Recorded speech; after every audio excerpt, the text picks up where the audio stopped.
dalam bisnis kan Jis banyak teori, banyak hal yang bisa dilakukan untuk melancarkan bisnis gitu kan. Kayak misalkan marketing gitu ya, kemudian promosi, terus kualitas produksinya ditingkatkan gitu kan. Cuman kan itu memang hal-hal yang fundamental lah, hal-hal yang penting. Nah, kalau ada nggak hal-hal yang sifatnya itu ya yang kecil-kecil gitu, tapi rutinitas dirutinkan ataupun dikonsistenkan yang bisa berdampak tuh buat bisnis kita gitu. Ada sih, ada. Ada ya? Ada. Karena kalau yang tadi yang kayak marketing, produksi, branding itu kan tidak bisa langsung dikerjakan lah. Artinya harus mikir dulu ya. Ribet lah gitu ya. Oke. Cukup rumit lah. Ya, rumit lah. Butuh modal juga gitu. Nah, ada hal-hal kecil yang memang bagus buat bisnis nih. Oke. Yang harus dibiasakan oleh pebisnisnya. Oke. Apa nih ya? Ya, yang pertama itu tepat waktu. Tepat waktu. Tepat waktu. Oke. Karena sering banget, terutama di Indonesia, itu kalau janjian tidak sesuai dengan waktunya. Yeah. Kalau Indonesia kan kulturnya ada istilah budaya jam karet tuh ya. Bahaya sekali itu. Tapi katanya di Genjet nggak ada nih jam karet atau ada juga ya? Wah, kurang tahu lah itu di Genjet nih. Tapi biasanya karena ngelihat orang lain tidak tepat waktu, kita jadi terbawa tidak tepat waktu. Iya. Itu Benar. Kesalahannya di situ. Benar sih. Kita yang misalkan tepat waktu nih ya, datang. Tapi orang tuh ngaret sampai 30 menit, bahkan ada yang sampai 1 jam gitu ya. Akhirnya ketika kita terus diperlakukan gitu sama orang, kan kesal juga ya. Benar. Ya udah deh, kita juga telat 2 jam misalkan gitu. Biasanya memang seperti itu. Jadi misalkan ada seminar atau ada janjian sama orang. Kita udah mencoba tepat waktu, tiba-tiba misalkan dia telat gitu ya, telat 1 jam atau telat berapa. Ketika janjian lagi dengan orang yang sama, yang orang itu kita langsung, kemarin juga sih orangnya telat nih. Kita nggak perlu tepat waktu juga misalnya gitu. Benar. Ya, karena itu ngeselin ya teman-teman ya. Ngeselin, benar. Buat kita yang sering konsisten dalam waktu, tepat waktu gitu. Terus sama orang itu kayak yang dibecandain gitu, kayak gimana ya? Nah, maka dari itu kita aja kalau misalkan janjian terus orang yang ngaret kan nggak mau. Nah, maka dari itu ya kita jangan ngaret gitu. Kalau misalnya janjian sama orang. Karena orang lain akan sebel dengan kita. Gitu. Benar. Dan artinya kan gini, kita aja nanti akan memperlakukan dia tidak sesuai pada tempatnya lah ya. Benar. Jadi yang tadinya kita mau memperlakukan dia itu dengan baik, dengan bagus, karena dianya telat, akhirnya kita juga jadi semena-mena sama dia. Ya. Nah, kalau misalkan dalam bisnis gitu ya, kita mau janjian sama klien ataupun sama calon investor, sama apa gitu ya, kalau nggak punya kebiasaan tepat waktu, itu bahaya ya? Bahaya. Oke. Karena misalkan sama klien lah, misalkan kita bisnis makanan, terus tiba-tiba misalkan ada orang, saya butuh makanannya nih buat hajatan misalkan, butuh 500 piece misalkan, itu kan banyak ya. Tapi pengen ngobrol dulu dong, pengen janjian dulu atau apa misalkan. Nah, meeting dulu, telat nih, wah kok telat. Jadi kita jadi kehilangan si klien ini, si calon konsumennya jadi kehilangan, udah tidak semangat lagi gitu. Ya. Jadi ibaratnya kayak kehilangan kepercayaan dari calon konsumen gitu kan. Benar. Jadi wah nih pertemuan pertama aja udah ngaret nih misalkan. Gimana ke depannya kan gitu. Benar. Jadi kehilangan respect lah, kehilangan apa ya? Ya kehilangan kepercayaan lah ya. Iya. Dan paling pahitnya ya bisa jadi dia nggak jadi order ke kita. Benar. Boleh jadi mungkin saat ini ngorder karena terlanjur nggak enak gitu. Tapi kedepannya bisa jadi karena kecewa, akhirnya pindah ke toko lain. Benar. Nih waktu benar-benar penting banget buat kita disiplin di situ ya. Benar. Kebiasaan ini kan bisa dimulai sebenarnya saat ini juga gitu. Kebiasaan ini. Beda dengan yang tadi yang teori-teori yang bisnis lainnya yang susah dipraktekkan gitu. Maksudnya harus ada prosesnya. Kalau ini kan bisa sekarang juga dipraktekkan gitu. Iya, benar. Ya ibarat kayak branding kan kita prosesnya ada branding bagian visualnya, desainnya gitu kan, ada ngatur pelayanannya, ngatur sistemnya, banyak lah ya. Benar. Gitu kan, dan itu cukup lumayan pusing gitu kan. Benar. Tapi kalau misalkan ini hal kebiasaan disiplin waktu, ya bisa sekarang gitu kan. Ya. Bener. Sering juga tuh nemu misalkan saya datang ke acara misalkan ditulis di acaranya di posternya misalkan jam 7, jam 8 baru mulai gitu. Benar. Ya, dan itu cukup kalau lama ya, lama wah lapar apa gitu kan. Suka bete gitu. Ya, dan ini sih yang parahnya itu kan biasanya gini, Jis, suka ada acara kayak gitu ya. Kitanya nunggu dulu pejabatnya datang biar buat sambutan.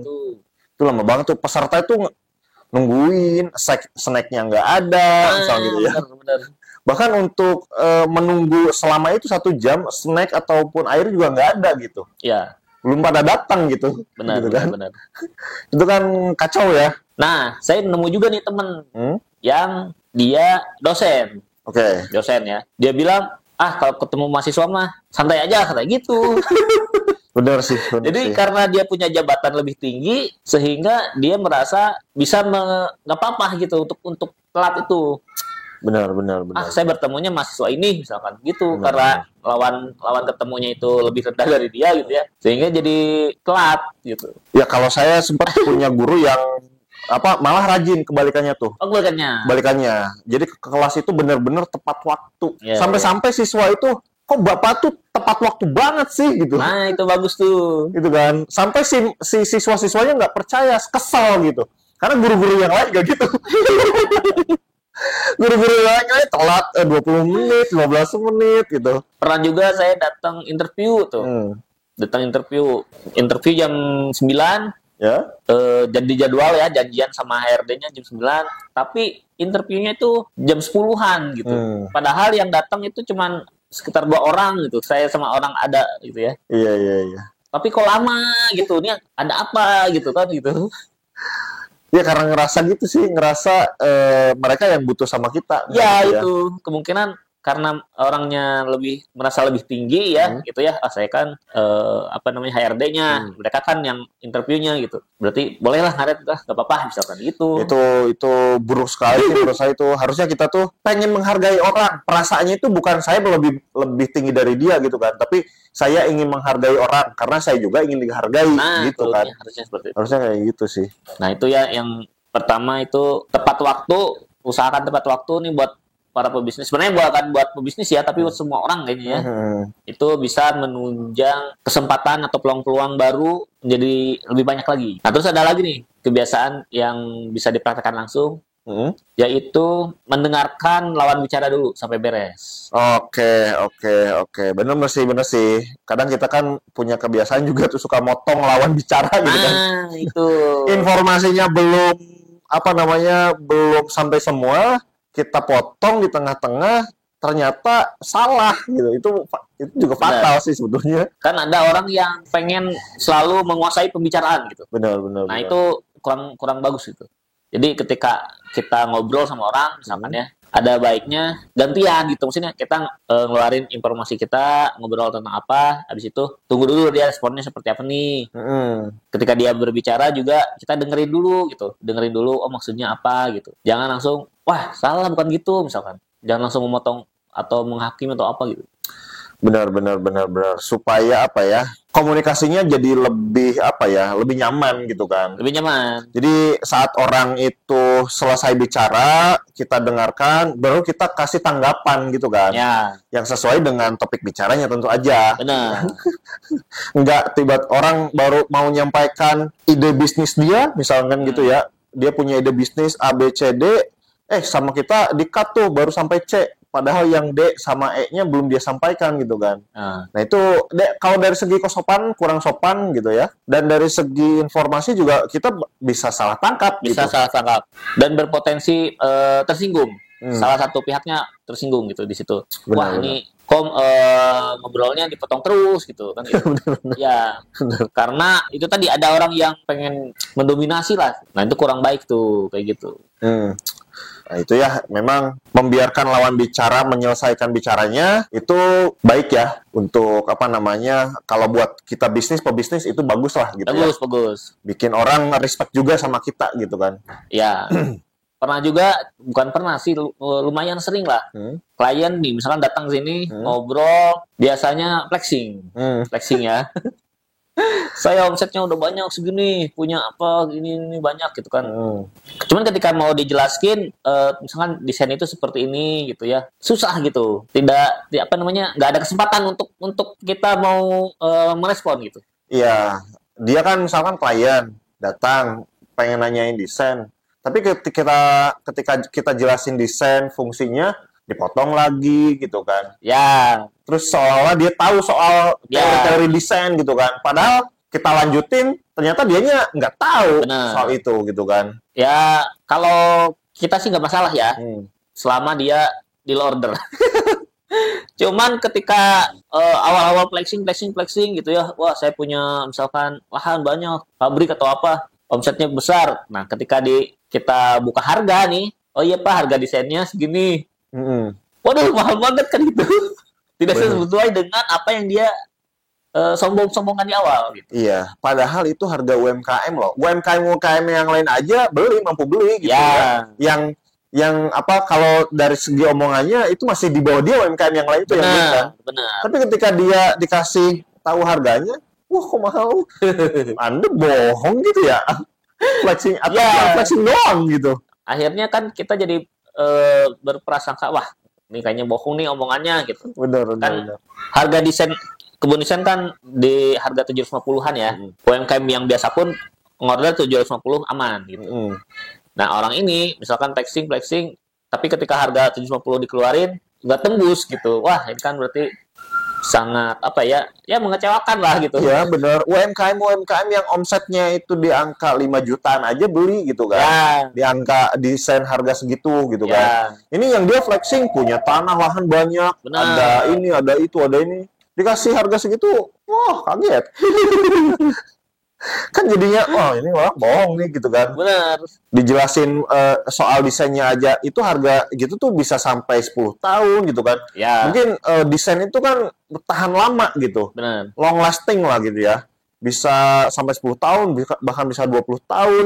Kalau enggak ada hal-hal yang berkaitan misalkan dengan ada investor baru mau masuk gitu ya. Ya desain biasanya masih kayak gitu aja. Tapi kalau kayak ada orang baru gitu kan, itu baru ada perubahan kayak gitu tuh. Nah, itu yang kedua ya, usahakan kalau ngobrol kita tidak memotong ya, tidak memotong pembicaraan, terus kasih kesempatan orang buat merespon gitu ya. Benar. Jangan terlalu mendominasi gitu. Nah, terus yang ketiga adalah sama yang kemarin kita bahas nih, adalah cara berpakaian yang rapi. Benar. Nggak harus mahal, tapi yang penting rapi lah gitu. Iya, meskipun kita UMKM nih ya, bahkan kalau misalkan kita bisnisnya itu bisnis yang berminyak, kotor, misalnya di dapur gitu ya. Tapi ketika berpakaian harus dinas ke mana, bukan dinas sih istilahnya, harus ketemu orang, ya pakai pakaian yang rapi lah gitu ya. Jangan sampai kalau misalkan kita ketemu klien, ketemu berhadapan dengan calon pembeli, ya kita menunjukkan yang kucelnya. Kalau kayak misalkan ini Jis yang tukang kerupuk itu, yang dia kan di dapur, bikin kerupuk kan nuansanya berminyak, gerah, panas gitu kan. Ya mungkin nggak mungkin lah pakai baju kayak kemeja gitu ya, jas atau lain sebagainya. Cukup mungkin pakai kaos, pakai celana panjang, biar safety, pakai celemek misalnya gitu ya, itu udah cukup. Cukup. Tapi kalau misalkan dia ketemu klien, keluar berhadapan dengan klien, ya bisa lebih rapi lah gitu ya. Bisa lebih rapi, benar. Contohnya kan kayak gini tuh, yang misalkan kita datang ke bengkel, ada orang lagi membengkel gitu. Itu kan kita bisa cuci tangan dulu. Oh maaf Pak, ini saya lagi sambil membengkel tadi. Itu ada apa ya? Ada pengenalan dulu lah. Ada klarifikasi dulu lah. Ini saya lagi ngebengkel nih, maaf ya Pak, ada apa gitu. Jadi kita juga, oh dia lagi ngebengkel, pantesan kayak gini kan gitu. Nah kalau yang janjian, nah itu kan ada waktu untuk siap-siap. Benar. Nah, kalau janjian ini kan ada waktu siap-siap nih. Otomatis kita harusnya bisa bersiap lebih siap lagi gitu. Karena ada waktu untuk mempersiapkan pertemuan gitu ya. Pakai baju yang rapi, kemudian waktunya jangan telat kayak gitu ya. Terus nanti kalau pas ketemu tutur kata ya nggak nyela omongan orang lain gitu ya. Nah, benar. ditambah kita nggak tahu nanti ketika bertemu lawan kita itu pakai baju apa. Benar. Ya, kita jadi nggak tahu. Bisa jadi misalkan taunya kalau kita bercandar misalkan. Sedangkan kita cuman pakai misalkan celana pendek yang wah dianggap aurat lah gitu. Benar. Itu kan bisa membuat tadinya mau ngobrolin proyek order jadi nggak jadi. Ini kurang ini nih kurang sopan gitu. Iya, benar. Itu di sektor pakaian benar-benar penting banget tuh memang jadi gimana ya, menempatkan pakaian kita pada tempatnya lah gitu. Benar. Kalau harus meeting ya pakaian yang cocok buat meeting gitu. Kalau kitanya lagi kerja di dapur kayak tadi ya oke lah pakai celemek, pakai kaos kayak gitu ya. Tapi kalau harus meeting ya gunakanlah pakaian yang cocok buat meeting kayak gitu. Nah itu ya teman-teman ya kebiasaan-kebiasaan yang sederhana tapi bisa dipraktekkan dengan mudah, harusnya dengan mudah ya. Itu oleh para pelaku usaha dan tentu aja itu bisa menunjang meningkatkan kualitas dari bisnis kita gitu ya. Ya dibandingkan dengan misalkan praktek branding kayak gitu ya yang cukup rumit gitu ya. Yang baru sama hanya perlu kedisiplinan kita lah gitu ya. Niat Benar. Nah gitu ya teman-teman ya. Oke Jis, ada lagi tentang 3 hal yang tadi? Udah itu aja. Tapi kalau teman-teman mau menambahkan boleh juga komen-komen di bawah ya. Benar. Barangkali ada hal-hal sederhana yang lain yang teman-teman udah praktekkan secara konsisten gitu ya dan itu berdampak buat bisnisnya. Benar, boleh. Bisa diskusi di bawah kayak gitu ya.